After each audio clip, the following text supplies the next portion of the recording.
Hi, I'm Brian Hanchy with AST Suspension USA.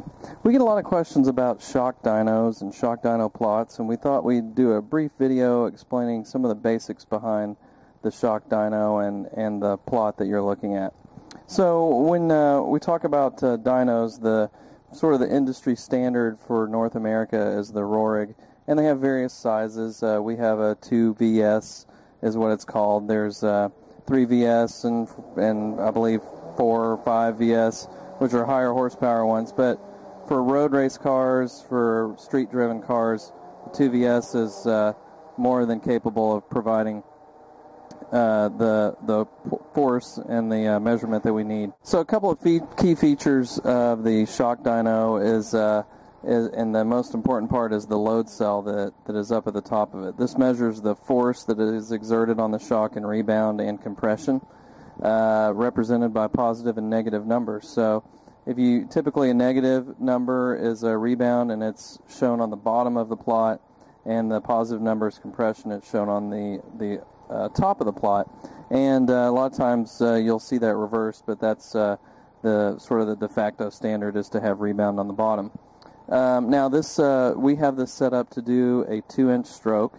It's pretty common for a street car. A lot of shops that do more open wheel road race cars will have a 1-inch stroke because obviously they have a lot less suspension travel.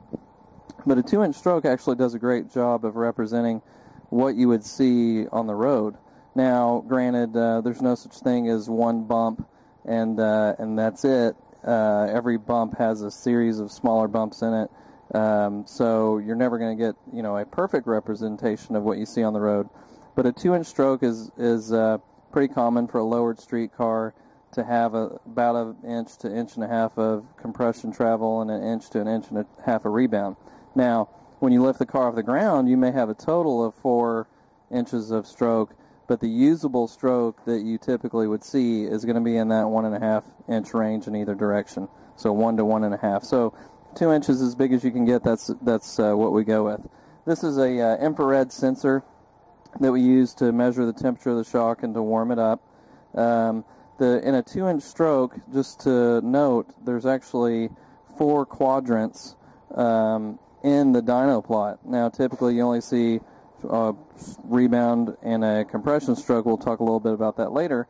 But during that 2-inch stroke, the shock accelerates and then it decelerates. So it accelerates for an inch and then it decelerates for an inch. And then it has to stop and turn around and accelerate for an inch and then decelerate for an inch, both in compression and rebound. So that's how you get your 4 quadrants of a typical shock dyno plot.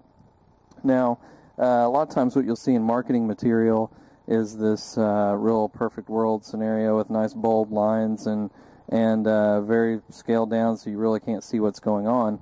But what we always do is provide a PVP plot, which is a peak velocity plot, and a CVP plot.